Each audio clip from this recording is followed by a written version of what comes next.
All right, let's jump right in. Today, we're going to explore a really fascinating traditional concept of discipline and, the rewards it's said to bring. We're basing this entirely on our source text, which describes an ancient practice as a direct path to a fortunate and powerful life. So what is this practice all about? It's called Bambasara Sileya, and it's basically a vow of complete celibacy before marriage. Now, the source is super specific here. It's not just about one thing, it's about refraining from all sexual activities. And yes, that includes masturbation. The whole idea is to preserve what the text calls one's vital energy and purity. This concept of total preservation, well, it's the foundation for literally every benefit we're about to talk about. So where does this path lead you? Well, according to the philosophy in our source, the whole process has to start from the inside out. The very first rewards you see are all about how this practice can totally reshape your mind, your spirit, and your overall sense of inner peace. What's really amazing is just how deep these internal benefits go. The text talks about things like having truly peaceful sleep and waking up feeling completely refreshed. It describes a mind that's free from all that noise, anger, doubt, fear. It even suggests you start to develop a kind of foresight or sharper wisdom. And crucially, it's said to help you avoid what's called apaya, which is essentially a state of deep spiritual suffering. It's painting a picture of a mind that's not just calm, but powerful. And this quote just nails it, doesn't it? Having no fear from any quarter. I mean, just imagine that for a second. A life where you feel completely secure, completely confident. The source says this state of mind is a direct result of upholding the Bambasara Sileya.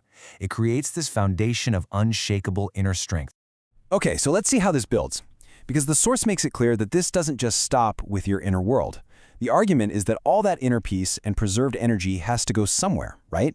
It starts to manifest on the outside, in your physical health, your social life, and even in the material world around you. This comparison really lays it all out. On one side, you've got the life that comes with the vow. You're pleasant to be around, you're healthy, things just seem to get done without a huge struggle. It even says you'll attract righteous wealth. And the flip side? Well, it's a life of social friction, struggle, and just lack. The whole point here is that inner discipline is seen as the direct cause of outer harmony. It's a clear cause and effect. And if we dig a little deeper, the text gets very specific about these outer rewards. It talks about having fewer enemies and more allies, which is a pretty amazing social benefit, right? It says you'll always have the necessities, food, shelter, medicine. You'll be well regarded by everyone and even have good physical features and healthy senses. It's this vision of a life that's totally secure, respected, and provided for, and it all stems back to that one single vow. So what does this all add up to? You've got the inner peace, you've got the outer harmony, but what's the end game? Let's look at the ultimate reward, the big picture that our source text paints as the final outcome. And just to give you an idea of the scale we're talking about, the source meticulously lists a total of 18 distinct benefits. 18! We're not talking about one or two little perks here. This is presented as a complete and total transformation of your entire life, touching pretty much every part of it. And here it is. This is the core promise that ties everything together. The text doesn't frame this vow as a lifelong restriction. Instead, it's all about a period of intense preparation. It's about building a solid foundation for a happy, fortunate future.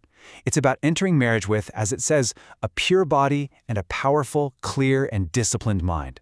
The whole point is to start that next chapter of your life from a place of incredible personal strength. And that brings us to the end of our explainer.